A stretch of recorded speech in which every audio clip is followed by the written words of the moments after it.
லூயா.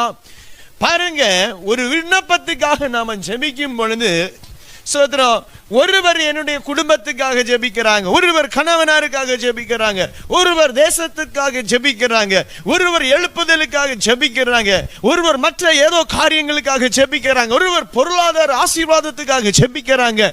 அப்படி பல காரியங்களுக்காக நீங்கள் சோதரம் உலாவி பலரும் பல காரியங்களுக்கு 1000 பேர் 1000 காரியங்களுக்காக ஜெபிக்கிறீங்கன்னா அந்த ஜெபத்துக்கு பலன் உண்டா என்று கேட்டா நிச்சயமாக பலம் உண்டு. தேவ சமூகத்தை கேட்கிற எந்த காரியத்தையும் கேட்கிறார். ஆனால் ஆண்டவர் சொல்லுகிறார், பூமியில இருவர் ஒருமனப்பட்டு கேட்கிற ஜெபம் மிகவும் விசேஷம் உள்ளதாய் இருக்கிறது கர்த்தருடைய சமூகத்தில். அல்லேலூயா. இந்த சத்தத்தை கேட்கிற தேவ பிள்ளைகளே, நீங்கள் குடும்பமாக இணைந்து கரத்தோடு கரம் கொடுத்து ஜெபித்ததான ஜெபங்கள் வீணல்ல.